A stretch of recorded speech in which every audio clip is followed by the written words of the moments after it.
chuter chaud, beauté combattant. Alors, pendant qu'il a chuté, le chef de l'État a reçu encore Kofi Olomide et il a autorisé Mbappé Saye passeport diplomatique. Alors, Togoyeb savent Kofi Olomide. Il faut bander la malobanayo puisque Nengo Simbiango Okoki Kokufande. Yo Telemaki na etandoike, Olobi, le bilan du chef de l'État est largement négatif. Mais Yewana, Oyo Nyo surtout comprendre que Zali Mouté Mama, Mabe, puisque mon Kwantongolo Yambaki ba Messi Oto Bengi ba Gimse, Banani Oyo, Siko Ye Sali et passe, Tala Congolais, Mouté Mama. Mais Yo Kifikaki, chef de l'État, Olobi que bilan est négatif. Mais le lot Okendaki na Mbandaka. Et puis Balobi, Kofi a nani wela sona ke ko beta concert na Oto Bengi na Kanya Makasese. Et loko toza ko mituna. Ba toyo baza ba ke ko sala musala bilanga. Concert ko ke ko beta na ndenge.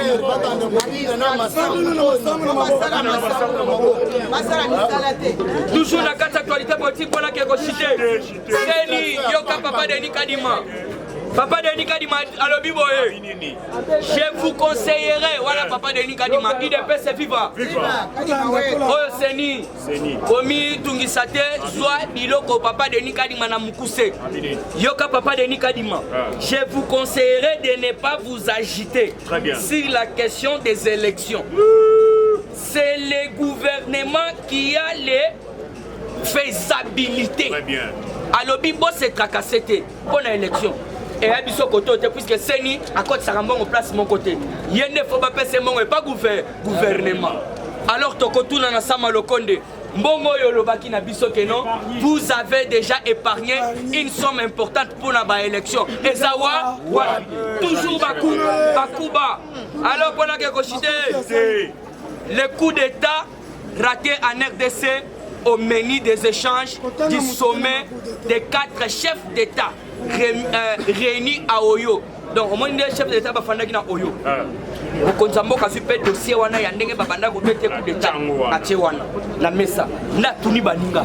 Talande balinga babo manga. Bazolinga babo melanga ponani. Bango siko batali balobi boye. Puisque chef de l'État yaki.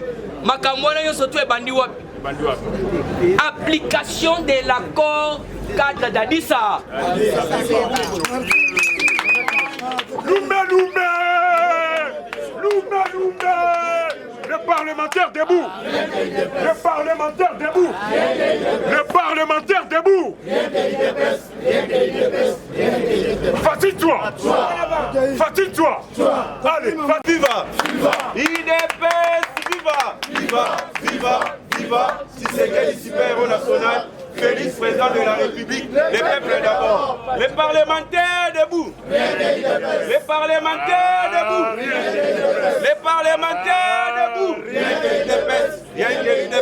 Rien que l'IDPS. Bonjour à tous. Il y a Liboso. Joyeux anniversaire. Il y a 40 ans, il n'y a pas. IDPS viva.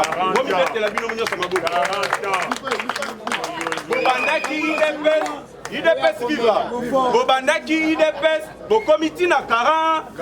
Alors bozo mérité ba pesa bino maire. Merci. IDPS viva. To continue actualité politique. IDPS viva. Martin Fayoulou amoni président de la République. Fachi Benton atiki mwende ya président ya Union Africaine. Ndeye azu pouvoir ya kokomela oyo akoti. IDPS viva.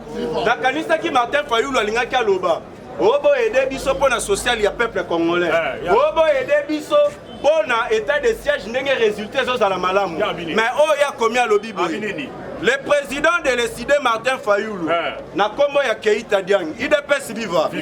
Écrit au chef d'État et des gouvernements participant au 35e sommet de l'Union africaine et accuse Félix Tshisekedi d'instaurer le système dictatorial. IDPS viva. D'ailleurs, système dictatorial wana eza o biso peuple congolais topo. IDPS viva. Asuki wana te. Azosenga bango ba faciliter dialogue na Fachibe. IDPS viva. Bomoni ke ba se préparer qui na élection te. Yango bomoni bazo sala toujours ba poto. IDPS viva. Est-ce que bino bolingi dialogue to bolingi? IDPS viva. Bisa to poni nele. To boidia. Parce que mboko ezo kufa kaka likolo ya badia. IDPS viva. Bolandi mikolo yo na informa ke les osalema o bazolinga babarkanize mboka na biso o boye boye bayango mboko ekotikala jamais kozala bakanize idepesi viva soki balingaki bakabola mboka oyo tozwaki oyo adirigeaki yango azalaki 100% étranger en plus rwandais idepesi viva azalaki na kapasité nyonso ya kosala mpo babarkanize mboka oyo mais atikala kokoka te tozwi chance tozwi mwana ya mboka faci beton oyo akati baintere na bango nyonso na kati yako alors yebisanga na machine yango bakoki kolonga biso na baorganisation idepesi viva na mwana na bango moko bakoki te mais na mwana na biso nyonso ya mboka faci beton congolais de père et de mère ne bakokoka wana eza faux débat idepesi viva le président de la république ayebi bakabali na bango bazala na yango ya mabe et surtout union européenne idepesi viva babengisaki ye akende mais faci beton alobi na kokende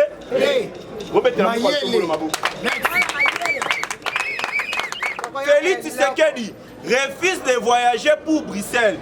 Invité à Bruxelles, c'est le 17 et le 18 février. Au sommet, IDPS Viva, au sommet des chefs d'État et des gouvernements de l'Union européenne et de l'Union africaine. Alobi Moutako a représenté Ezasa Maluko, Nakokene Nakabal, Nabino Wanate Abando. Alors, Bisanga organisation et Koutawa, IDPS Viva. Tobet Lana nous les général Tuewe Mabo. IDPS Viva. Général Tuewe Alobi, n'a pas toléré les sous-Bouzoba. Nous devons protéger le président de la République. N'a pas façon nous devons protéger le président de la République. N'a pas infiltration à quoi ici Mibeko IDPS Viva. Le général Tuewe met en garde les militaires de la garde républicaine contre tout dérapage. IDPS Viva. Alobi na bango boye. Tout militaire de la garde républicaine voulant se rendre à la cité doit être en tenue civile, IDPS Viva. Et puis na mini autorisable. Jamais à Koki Kobima na tenue civile na e. Et puis pour na bima il faut aller na autorisable. Alobi oyo akosala autrement. Bakokanga ebe kolobe IDPS Viva. Et ça na façon wana à protéger Mukwantombolo. Parce que ceux qui gardent républicains azotambola na bateni, azobima na autorisation te. Ne place wana ba infiltrer bakota. Alors bobetela le général Christian Tuwe. IDPS Viva. Le DGAI ya OGFREM na kombo ya Olivier babandaki koluka kimaki na minute bakangaka ete baka IDPS Viva. Le DG de l'OGFREM, les agents de la police judiciaire viennent de mettre la main sur le DGAI de l'OGFREM. IDPS Viva. Convoqué plusieurs fois, il ne s'est jamais représenté. IDPS Viva. Na minute bachekra. Place na ezana bolo. Obetela Mukwantombolo maboko. Et puis le président de la République, Faci Beton, alobi na lingi na mona ba réhabiliser mausolée ya Kasavu. IDPS Viva. Instruit na gouvernement. Na lingi na mona mausolée wana ekoma yasi. IDPS Viva. Siko bino bolinga la kisa bolingo ya ndenge koki wana. IDPS Viva. Faci aza toujours ben. Balongoli couvre-feu awa. Mais dans l'est du pays, place état de siège ezali. État de couvre-feu kozala toujours court. Il faut aussi ça bambo nyon. IDPS Viva. Les gouverneurs militaires de la province, IDPS Viva, le général Johnny Luboya, alobi na tous les militaires, ba oyo ba yibaka ba minéré na biso, illégalement bakanga bango nyonso nde. Ache comité de suivi, ceux qui bomoni un militaire, azo kendo ko bimisa ba minéré. Place na eza na bolo. Kobete la Johnny Luboya maboko. Johnny Luboya kashama. Tosuki wana te, les phares de Sena Force ougandaise.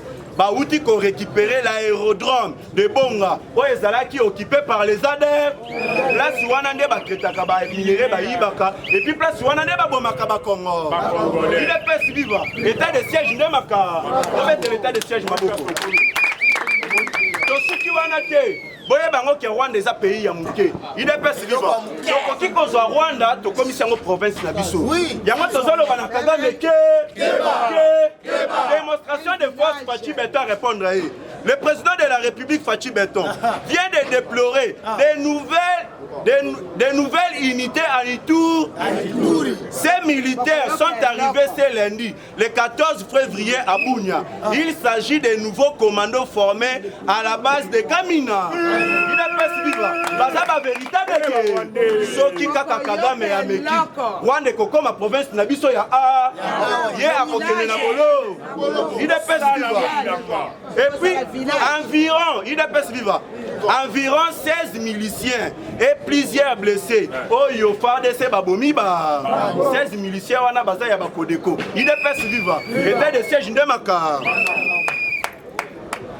Bakangaki un bandit. Il est pas vivre à Kinshasa. Un des plus grands bandits Koulouna du quartier 3 de la commune de Massina. Il est pas vivre. Procès na Efongwamaki. Peuple congolais ne sont pas qui wana balobi. Oyo soki batindi ya sala masangu akosala kaka yama. Soki balobi na ye asala ban batu bakovandela ekobuka. Oyo soki balobi atonga ndako kokwe ekoboma batu ebe. Yango la population basengela qui est toujours condamnation ya état de mort. Condamné à mort, il est pas vivant. La milite alela ki lokola mwana mu. Il est pas vivant. Oyo neza véritable état de. Et puis peuple congolais place nazo chité.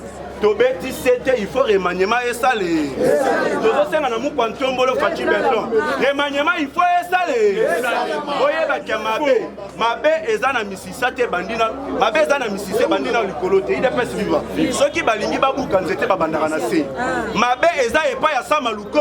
Ono za chef ya gouvernement. Mais ba ministre no nyoso basala ka mabe pourquoi olobaka? Travailler. Il est pas vivant. Ba pesa yo ka musala moko. Balobi Samalukonde, ba pop privé et Kangamati le salima. Il est pas si vivant. Mais tout ça tout na Samalukonde. Au comme ko ça la bras de fer na président de la République, on ça ko travailler pour le peuple congolais, ou bien ça ko travailler pour le chef na yo Moïse Katou. Il est pas si vivant. To souki to longwana na Samalukonde. To ke pa ya mobilade. Mobilazando kimune, azo ça la politique ya mabe. Pour le peuple aïna Fachi Ben. Ya moto sengi ngobila bakanga et puis procès à Yumbi et Fongwa. Merci beaucoup.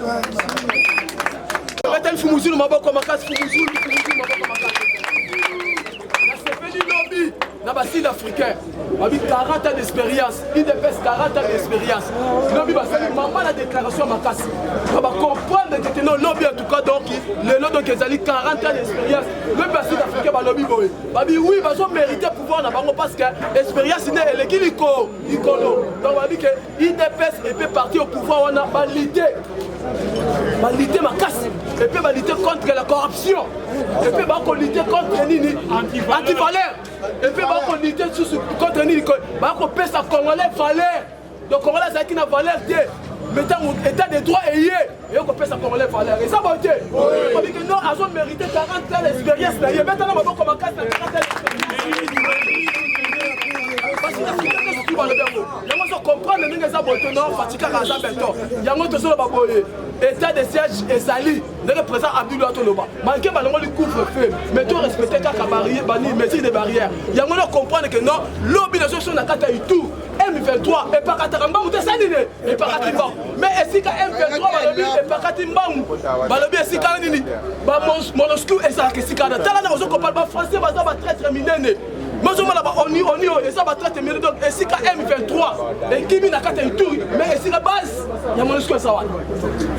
Vous comprenez donc dans les gens français va comment il va Fachi Benton ba français ndenge ça bona ba belge ba ça ba cabal ba ça ba mbele mini balé ba français donc on a bango balinga non moi quand ça moka ya RDC à Congo à ça la différence à ça la 50% étranger 50% congolais pas bango ba yibaka biloko na bango biloko la Fachi Benton aïe moi na mboka 100% et le koso pesa ba belge c'est pas français pas signé yango na et puis Fachi Benton a voulu faire un système na bango makasi na kata mboka o yango comprendre et si ka ba M23 ba kimi et si ka base ya on est ça qui wana ba ça ba traiter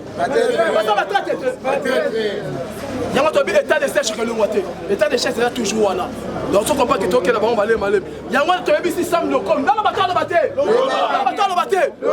Sam Lokom Sam premier ministre to yebi si boye ba mboka nyo surtout avant ba kende élection bazala na bakarte mosusu eza bote mais biso tokokende élection na bakarte na biso oyo électeur te parce que carte électeur oyo eza na betranche ebele bazango na maboko eza bote yango tobi avant tokende élection fo basala so bakarte ya si epe élection eza mais tokoyeba bango liboso mais toyebisi bango boye bakarte fo toyoki ke baketika dossier soki pa premier ministre mpona makambo etali carte d'électeur oyo tofotika na bakarte électeur parce que bino bandimi yango tokofota na bakarte électeur akala te toboyi déjà serge beaucoup asa wana akosala bakarte ya sika mpona tout peuple congolais eza bote yango toyebi ke toboyi kofote na bakarte électeur wana parce que bétranger mpe baza nango anderso yango omoni ke congolais tofongola mine yango tabisami le comme travaille bien yango soso banango bila yango tiki biso bakambi komi bakitalatala totalaka yango mais kini bopeto tonga na nzela tonga na nzela ekomi bakitalatala